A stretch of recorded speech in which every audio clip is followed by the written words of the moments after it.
Rajamahendravaram main రోడ్డులో అగ్ని ప్రమాదం సంభవించిన టాప్స్ కార్నర్ వస్త్ర దుకాణాన్ని టీడీపీ సీనియర్ నాయకులు మాజీ ఎమ్మెల్సీ ఆదిరెడ్డి అప్పారావు శుక్రవారం సందర్శించారు.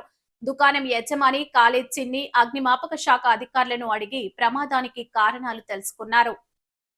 ఈ సందర్భంగా ఆయన మాట్లాడుతూ టాప్స్ కార్నర్లో ఈ అగ్ని ప్రమాదం సంభవించడం చాలా దురదృష్టకరమని వ్యాఖ్యానించారు. ఈ ఘటనలో పూర్తిగా వస్త్రాలు కాలిపోవడంతో దుకాణం యజమాని చిన్ని అన్ని విధాలా నష్టపోయాడని, chamber trust vice president Sridevi తోపుడుబండ్ల, వర్తక సంఘం అధ్యక్షుడు సిటీ పల్ల వర్తక సంఘం అధ్యక్షుడు కనకాల రాజా మాజీ ఎమ్మెల్సీ ఆదిరెడ్డి అప్పారావుకి వివరించారు. ఈ సందర్భంగా ఆదిరెడ్డి అప్పారావు మాట్లాడుతూ ఈ ఘటన ప్రభుత్వం నిర్లక్ష్యం వల్ల జరిగిందని మాజీ ఎంపీ మార్గాని భరత్రామ్ విమర్శించడంపై ఆగ్రహం వ్యక్తం చేశారు. వైసీపీ పాలనలో చేసిన తప్పులను ఇప్పుడు ఎమ్మెల్యేగా ఉన్న ఆదిరెడ్డి శ్రీనివాస్ ఒక్కొక్కటిగా సరిచేసుకుంటూ వస్తున్నారని తెలిపారు. బాధితుడు కాలే చిన్నికి అన్ని విధాలుగా అండగా నిలబడతామని, ప్రభుత్వం ద్వారా సహాయం అందే విధంగా చర్యలు చేపడతామని భరోసా ఇచ్చారు. ఆయన వెంట బీజేపీ జిల్లా అధ్యక్షుడు పిక్కి నాగేంద్ర, టీడీపీ నాయకుడు ఇన్నమూరి దీపు, మాజీ కోఆప్షన్ సభ్యుడు చాన్ బాషా, మెయిన్ రోడ్ ఫ్యాన్సీ వర్తకుల సంఘం అధ్యక్షుడు ఆడపరాజు, కూటమి నాయకులు ఉన్నారు.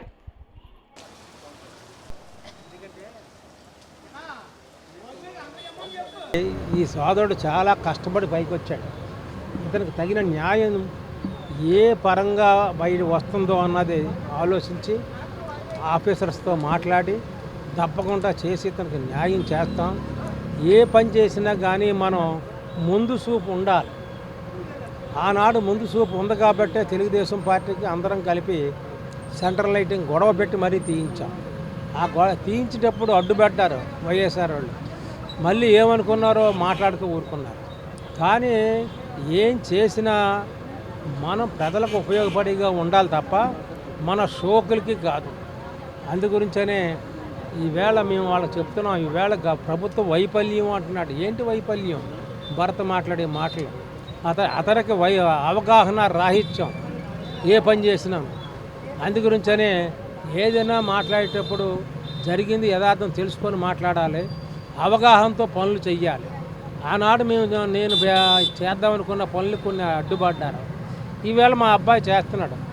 రివర్ ఫ్రంట్ కానీ, ఇంటర్నేషనల్ మల్టీపర్పస్ ఇండోర్ స్టేడియం కానీ, ఇవన్నీ కూడా అందు గురించి మేము చేసేది ప్రజలకు ఉపయోగపడేదిగా ముందు చూపుతో చేస్తాం.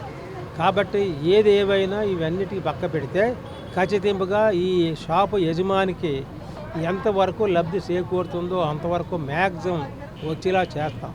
గతంలో కూడా ఊరు గుడిసెలు కాలిపోయినప్పుడు శాస్త్రమెట్ట అక్కడ కూడా మేము వెళ్ళి ఎంఆర్ఓ చేత విఆర్ఓలు అందరినీ తీసుకెళ్ళి లిస్ట్ మిషన్లు వేయించి దానికి తగిన విధంగా న్యాయం చేశాం. ఆ అనుభవాలు మనకు ఉన్నాయి. అదే అనుభవంతో ఇప్పుడు ఖచ్చితంగా వీళ్ళతో మాట్లాడి డిపార్ట్మెంట్ తోటి చేస్తాం.